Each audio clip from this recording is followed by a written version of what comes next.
Hello friends, Jai Bhim, Jai Bharat, Namo Buddhaya.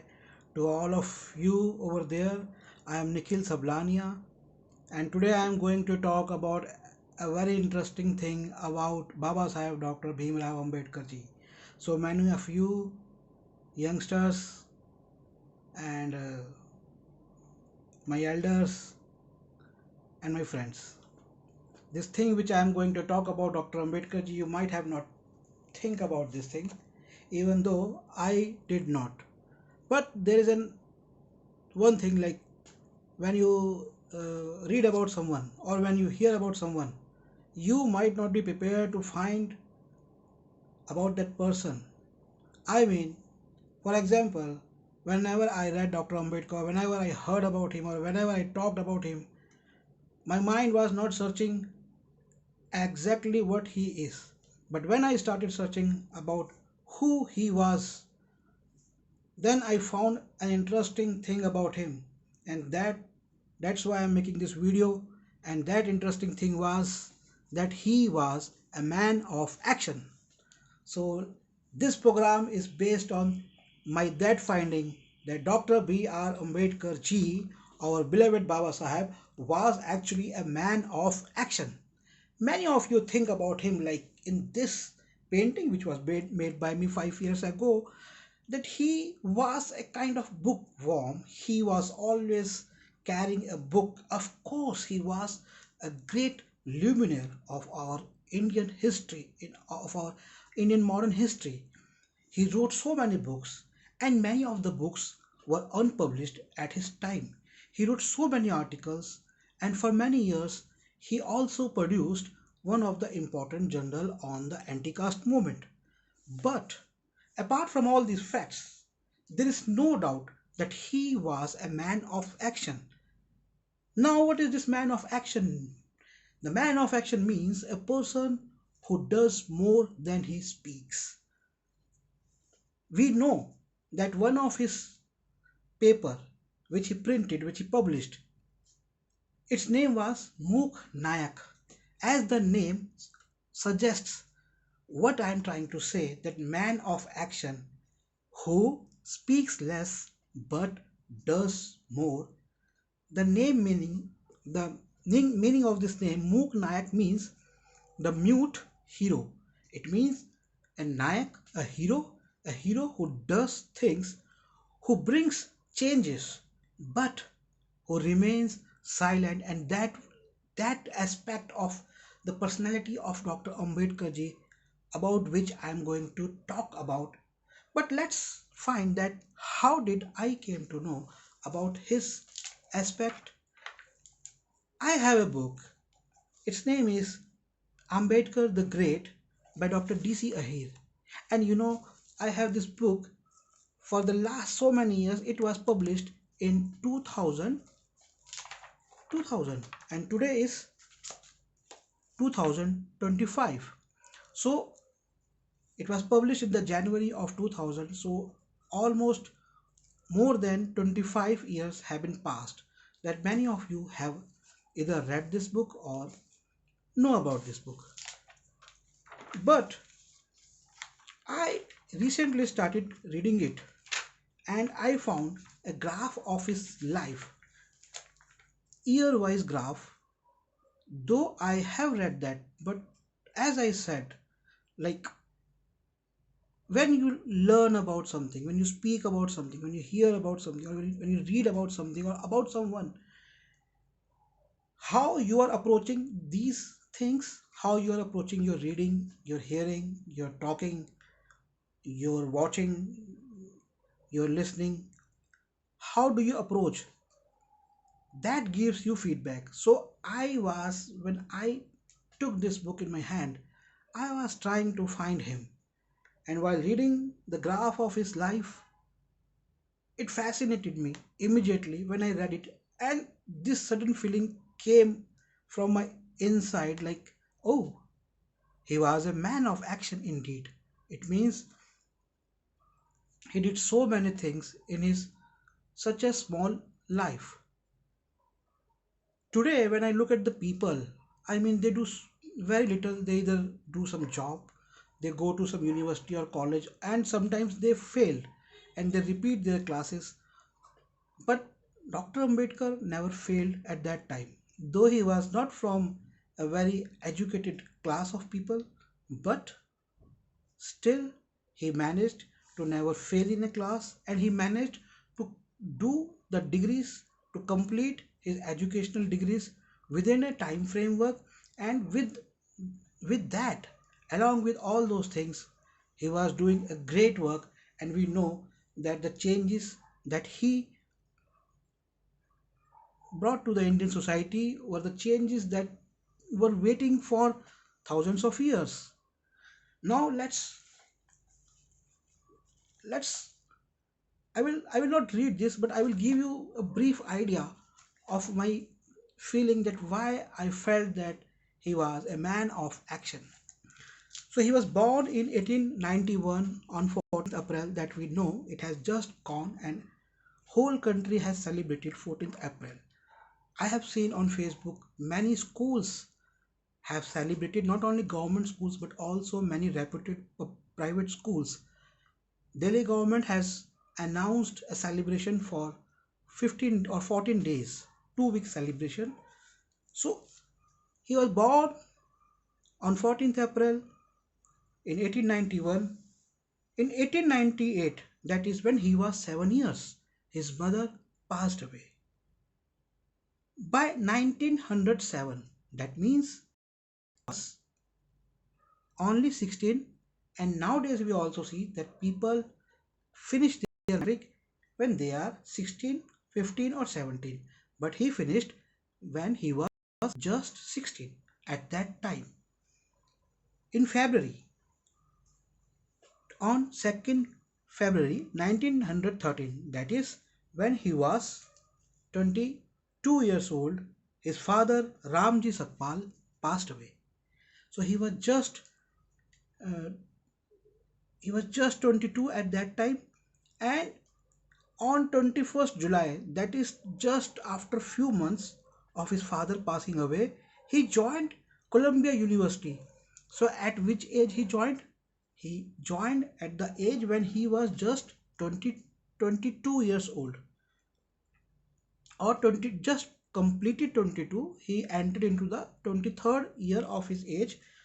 So he joined Columbia University in New York for a scholarship granted by Maharaja of Baroda.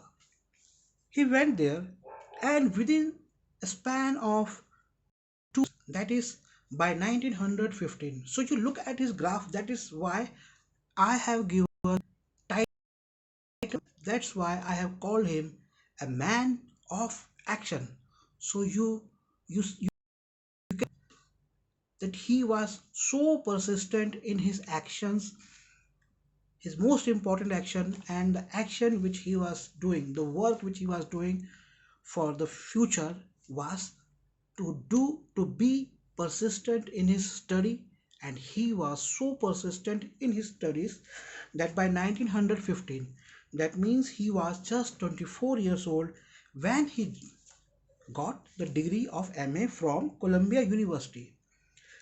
By June 1916, that means when he was just 25 years old, just 25 years old, in over almost 110 years ago, he qualified for the degree of PhD from Columbia University. Nowadays we see that many students, they struggle even after 30 years to qualify for PhD. But the great gentleman did that when he was just 25 and from a very backward family background. He did not have even money to eat properly when he was in USA. And by October 1916, so same years, look at his achievements. 25 years old at that time. He joined London School of Economics at Garris Inn for the degree of MSc, DSc and bar at law, mainly to become, in today's term, a barrister, an advocate. So he was just 25 from a very lowly family background. without father, without mother. He had a second mother, but the mother who gave him birth passed away when he was very young. Her name was Bhima Bai, and she passed away when he was 17. When he was just 7 years old. So now, at the age of 25, he applied for to become a barrister at London. But what happened that the Maharaja of Baroda he stopped his scholarship. So very next year, not even after an year, on 21st of August 1917. So he was just 16 years old at that time. He had to come back to India. But now again, our beloved Baba Sahib, the man of action, at just 26 years old, he joined and he was appointed as the military secretary to the Maharaja of Baroda. So Maharaja of Baroda, though he did not supported him for his degree of law and PhD, but he gave him a job, and the job was secretary to the Maharaja of Baroda, military secretary, not just administrative but military secretary. So just think about this thing, that how much Maharaja of Baroda must have seen the talent in him, that he offered him, he gave him, not just offered, he appointed him as a secretary for the military secretary. But many of us know that very bad incidents happened to him at the office and in the Baroda, that he could not get accommodation because of casteist nature of not only Hindus but also of Parsis. So he left that job.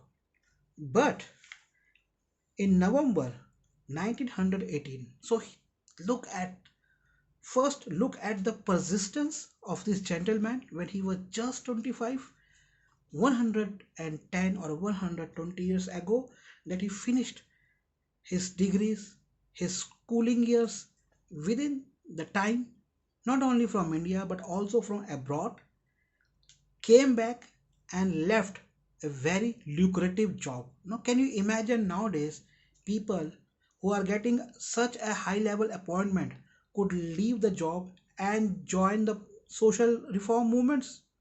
No, very rare, though there are cases, but nowadays people with so much money, with so much wealth, with so many opportunities, still when they get even a small job, they prefer to stick to that job. But this gentleman, Dr. B.R. Ambedkar, Dr. Bhimrao Ramji Ambedkar, our beloved Baba Sahib means our beloved father Sahib, he left such a lucrative job. I mean, that job could have made him so much rich. It could have made him one of the richest person in India. But he left that job because of his dignity.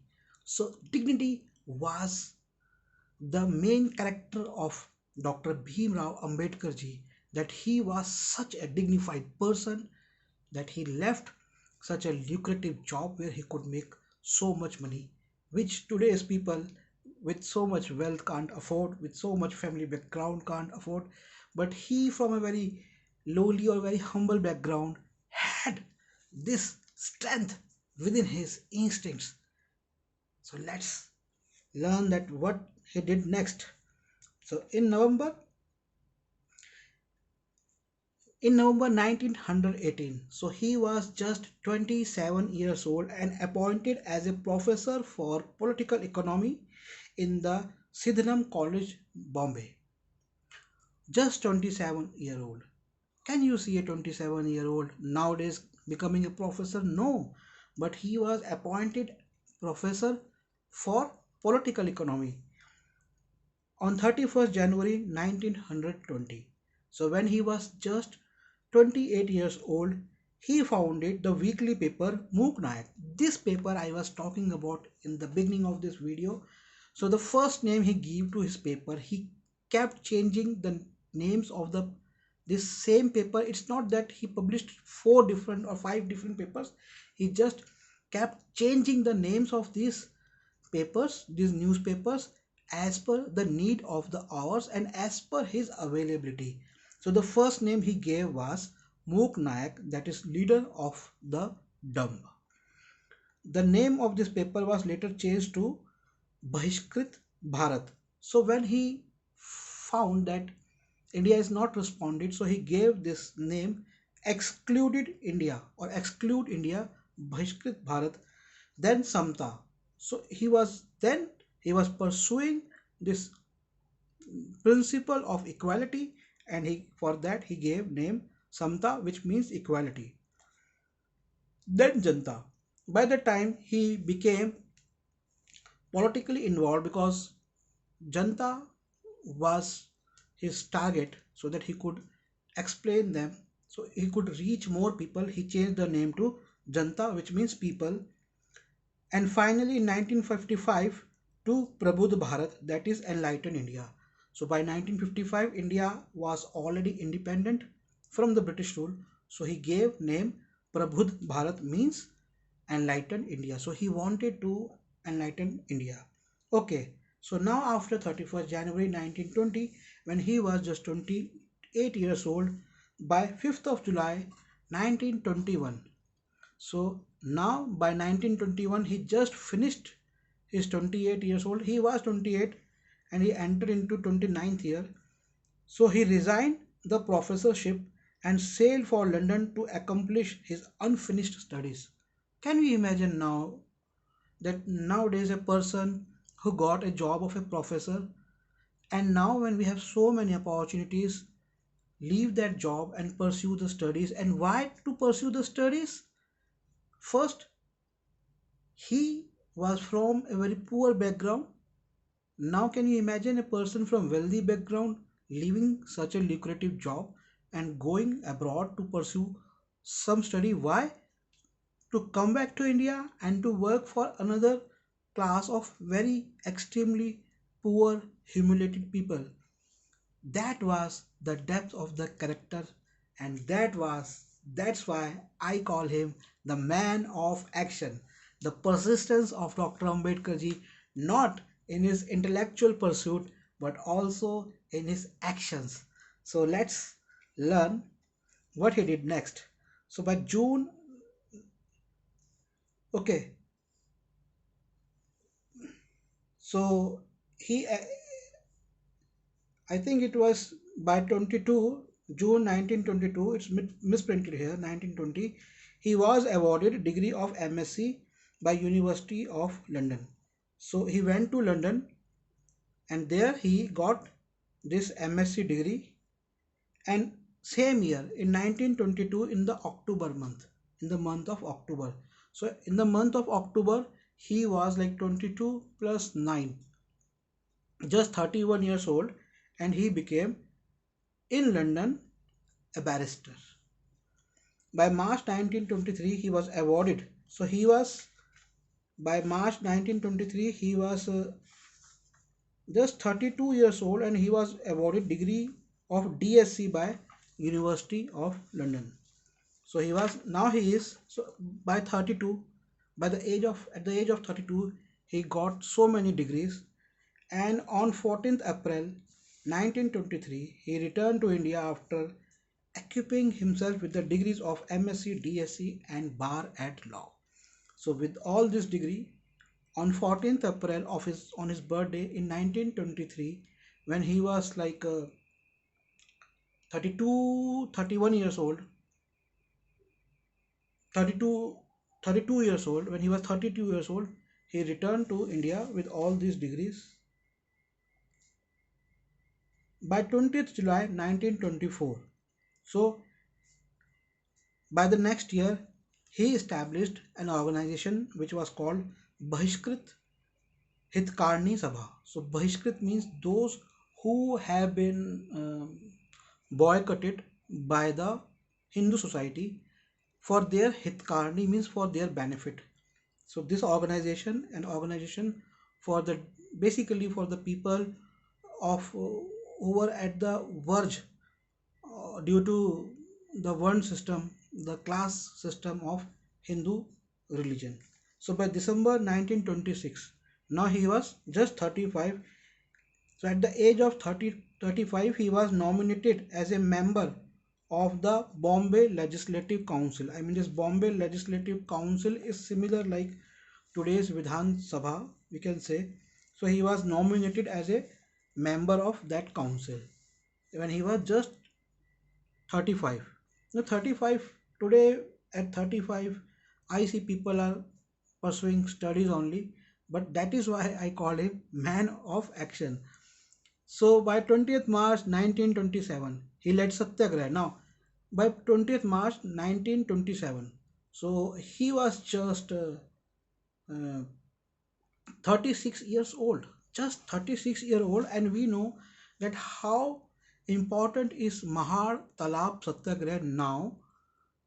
It has become one of the famous movement in the modern India where untouchables were not allowed to drink from a tank, and he led that satyagraha.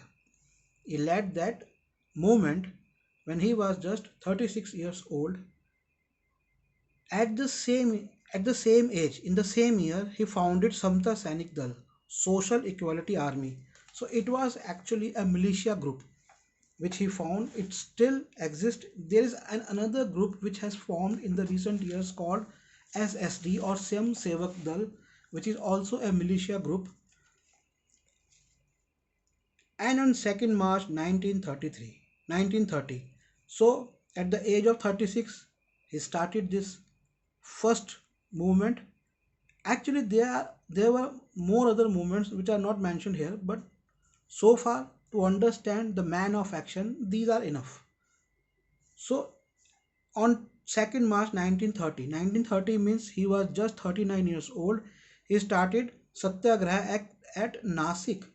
So there was a temple of Lord Ram named as Kala Ram temple because the skin tone of Ram was actually black.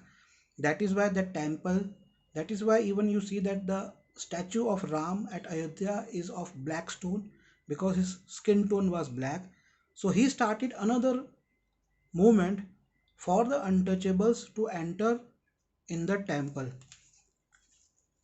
Same year, now he was 39. On 4th October, he went to London to participate in the first roundtable conference, and he returned from London on 27th February 1931.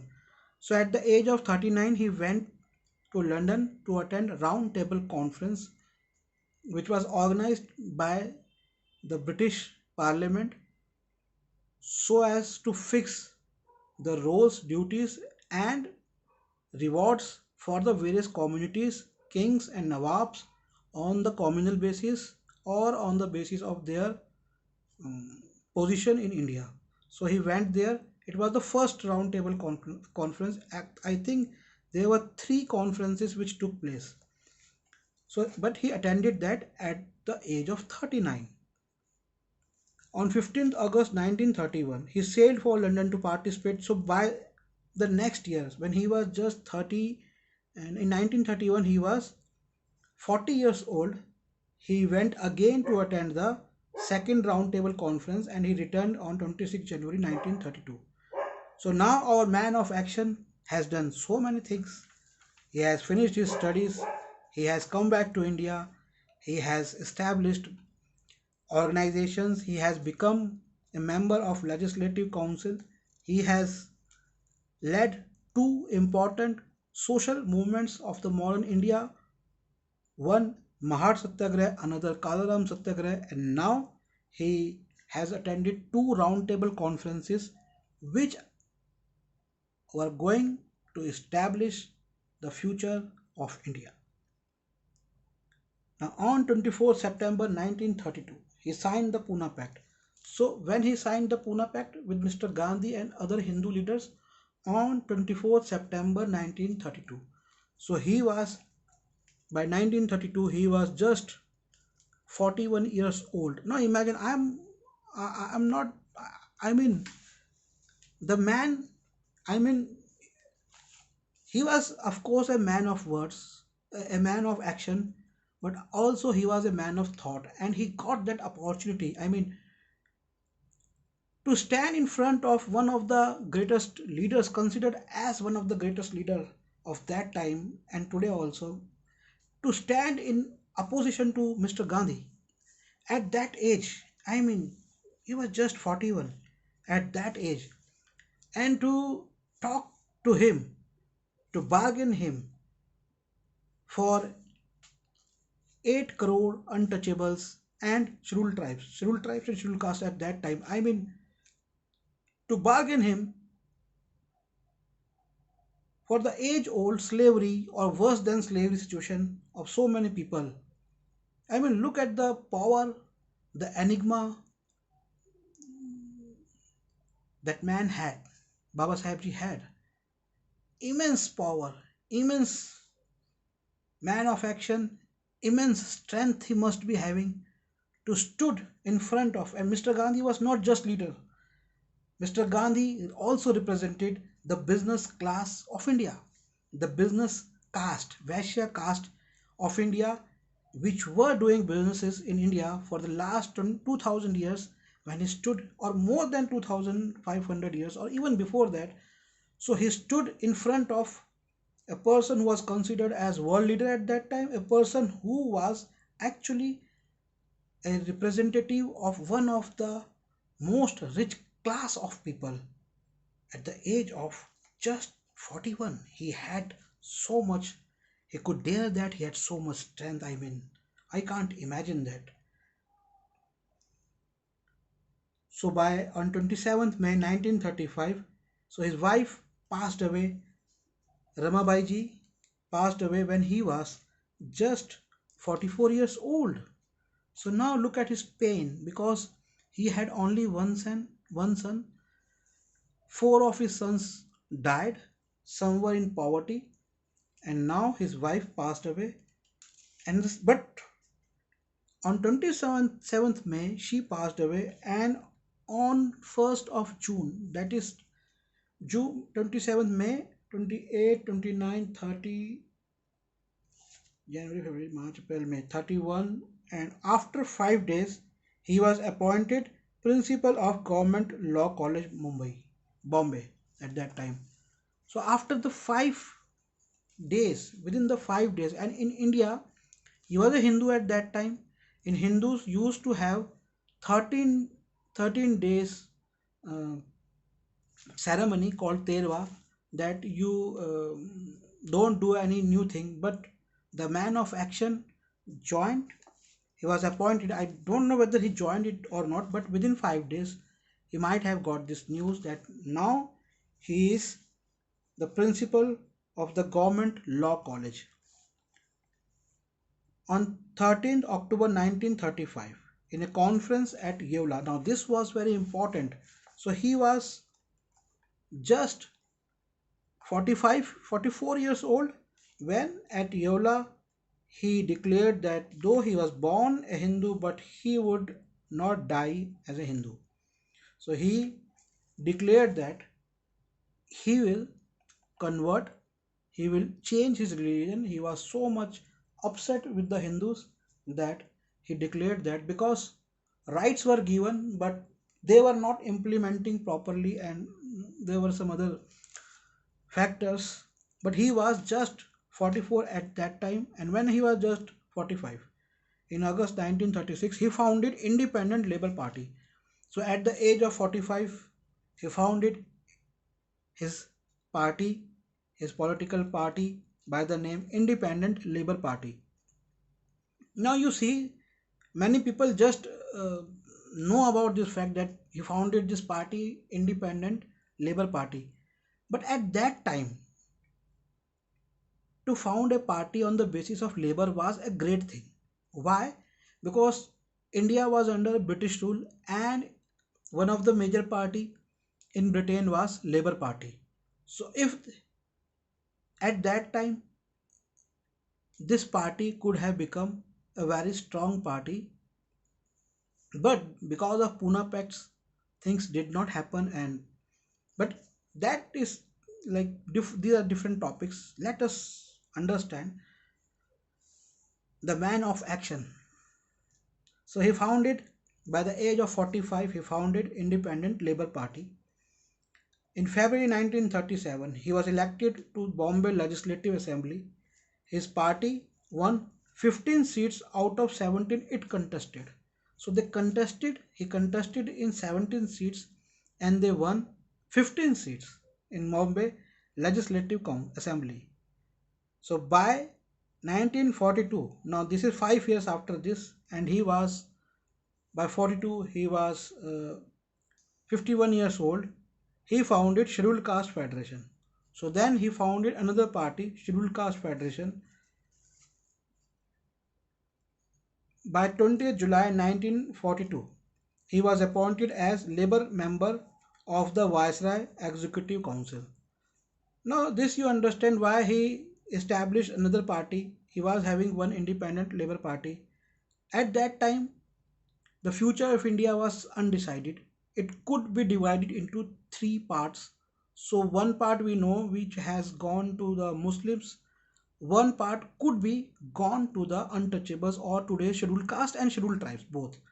So that's why he founded another party, so that if this would be the future, then we have representatives to bargain with the to talk with the British government. By 20th July 1942, that was he was just 51, he was appointed as Labour member of Viceroy's Executive Council. Now, Labour member of Viceroy's Executive Council, what powers he had?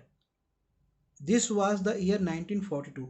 So a lot of work in Delhi, construction work in Delhi was going on at that time, and it was going on under the leadership of Baba Sahib. And now this labor member means he was responsible for the labor of the India, the new India, which is going to change from a traditional manufacturing process to the factory process. So, this immense responsibility he was carrying, the man of action. Now, by July 1955, he established the People's Education Society, Bombay. So, he, apart from his all political work, our man of action was also focusing on the education of the depressed classes. So, by the age of 55, on July 1946, he was elected to the Constituent Assembly from Bengal. So, this was for writing the constitution, and he was elected from Bengal. But partition happened and he became the first law minister in Indian independent India. That cabinet was built by British people, and he was part of that cabinet. On So he was part of that cabinet when he was just 56 years old. Now imagine, can you imagine now today 56 years old going to decide the future of India through its constitution, through his acumen of the legal knowledge. I don't know how, I don't know, like at the age of 56, today such responsibility could be given to someone when people at 70, 75, or 80 years are struggling to become prime minister. Anyway, so in the same year, on 29th August 1947, he was elected as chairman of the Constitution Drafting Committee. So he was just 56 years old when he was elected as the chairman of the Constitution Drafting Committee.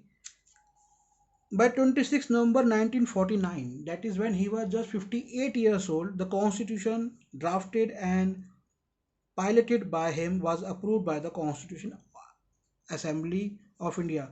So our man of action was doing so many things. He founded one political party, then changed it. He was publishing newspaper. By this time, by 1955, we know that by 1955 he changed the last name which he gave was Prabudh Bharat. So he was publishing newspaper. He was writing so many books. He was also establishing the educational societies for the depressed classes. So, for this new independent India, just at the age of 58, he piloted the Constitution of India, which was and which is one of the largest, I think it is the largest constitution in the world. May 1950, he participated.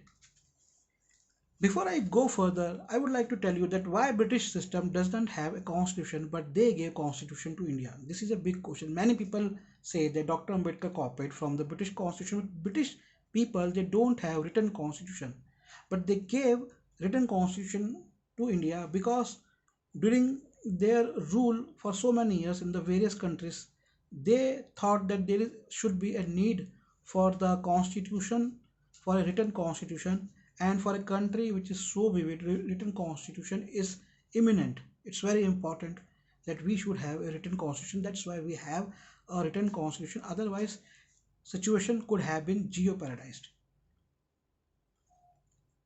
In May 1950, so he was just 49 years old, he participated in the first conference of World Fellowship of Buddhists in Sri Lanka. By same year in the June, he established Milind Mahavidyalaya. So first he established one society, that People's Education Society Bombay. Now at Aurangabad he established Milind Mahavidyalaya. That was also, I think, Mahavidyalaya was a college, Milind College, I think. So by 1951, on 27 September, he resigned from the Nehru cabinet. Now again, so he was appointed as a military secretary. He resigned. Then he left his job as a professor.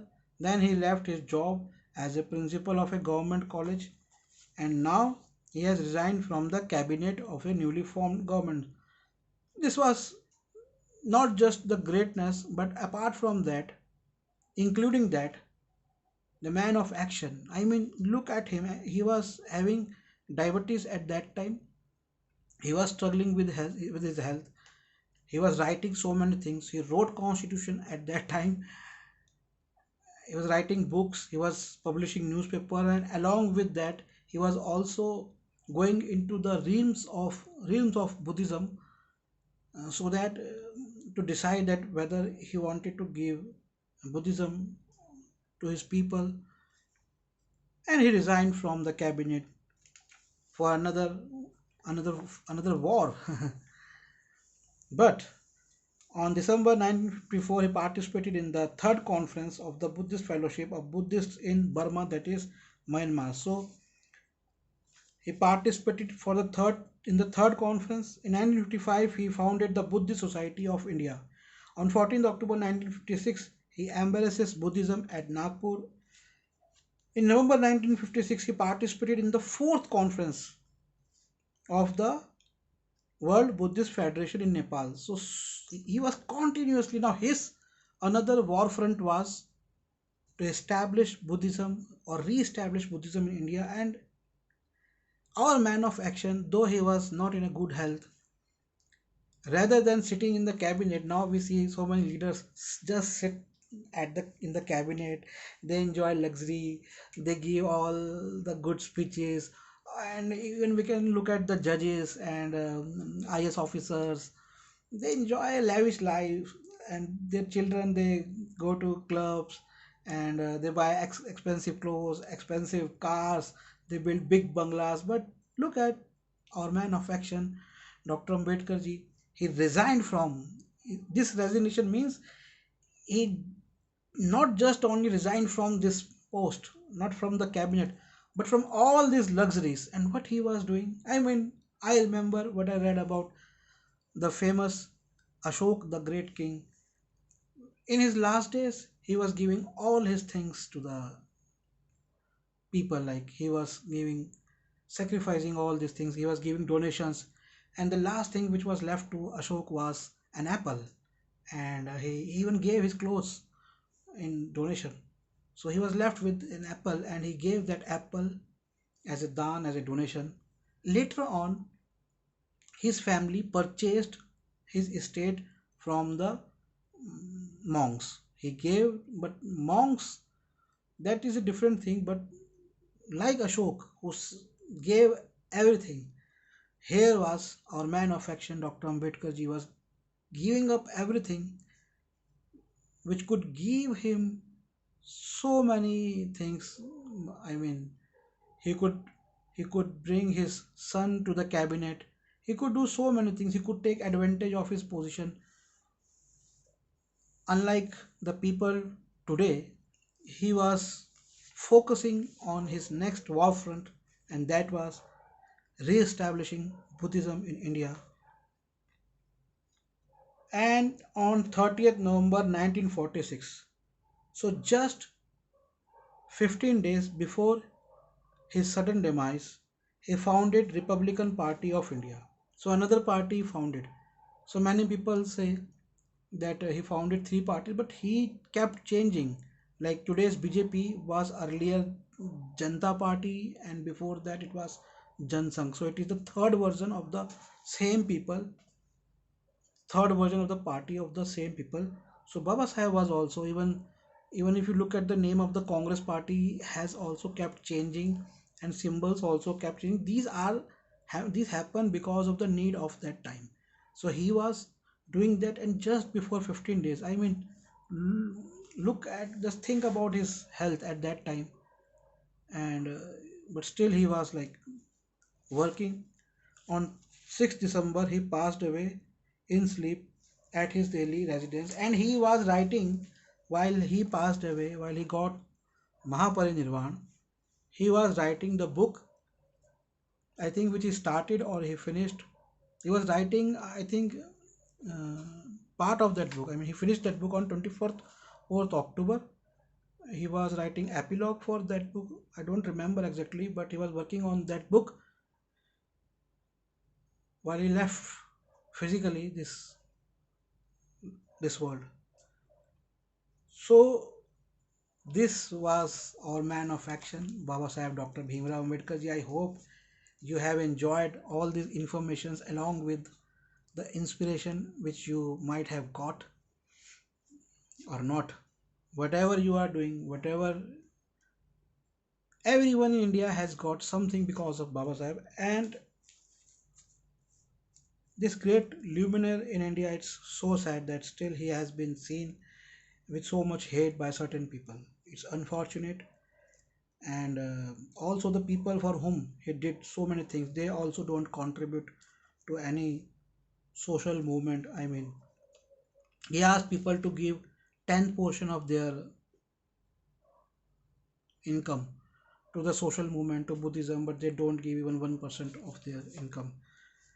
Apart from income, forget about income. I see, you can see on our channel, there are interviews of some people, but so far only two people from his community, scheduled caste community, has come so far, who have given interviews constantly. I call so many people, they don't have they don't have money for the movement of Baba Sahib. They don't have money for the religion of Baba Sahib.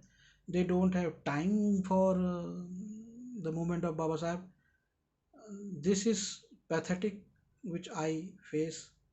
Many people say that I should create euphemism, ho halla. I never say all these reality things, but these are the things which hurt me, and I feel I should speak about, that people who are getting so much benefits, like people are getting gas stations, people are getting petrol pumps, people are getting gas agencies, people are getting shops, all through the process of reservation. Because of him, people are getting jobs, education, free education, clothes, books, everything, accommodation also.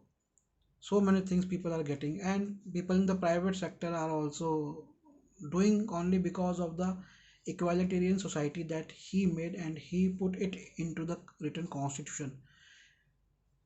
They try to, people in the private sector and people in the business sector, they try to discredit him, that we are doing, in the private sector we are not taking benefit of reservation, but you are doing this because of the egalitarian society that he created on paper. If it was not on paper, then you wouldn't be doing jobs in Microsoft or anywhere else, or any private sector jobs. You won't be able to do many businesses. You could be able to do only traditional businesses.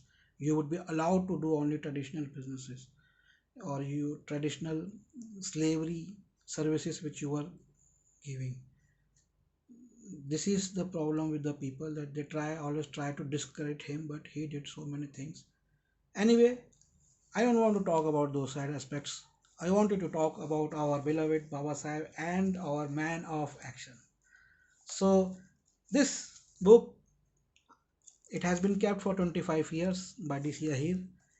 This is actually first copy. If anyone wants this book, I will give it for a very higher price, not for the price of book, but for the price of all these things: research work, maintenance, making videos, propagating thoughts of Baba Sahib Ji, inspirational views of Baba Sahib Ji. For all these things, I and for my team, I need money, your support, which you don't give. So I raise the prices of the books. This is one of the rarest book, and you can also buy many of his books from me.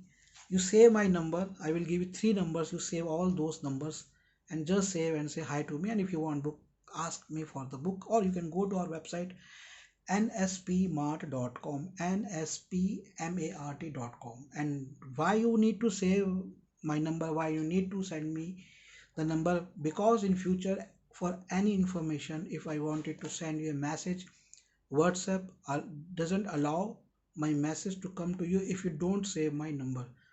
So save our numbers. First number is 8527533051, 8527533051, 8527533051. Another number is 8851188170, 8851188170. And the third number is 8447913116, 8447913116. This last number is only on WhatsApp. Other two numbers are also on WhatsApp. First number is my number. My email ID is sablanian@gmail.com. Sablanian, sablanian@gmail.com. If you like this video, do share, do subscribe to our channel. Please do also write something in the comment section. This is Nikhil Sablania from New Delhi. Thanks for watching this video. Jai Bhim, Jai Bharat, Namo Buddhaya.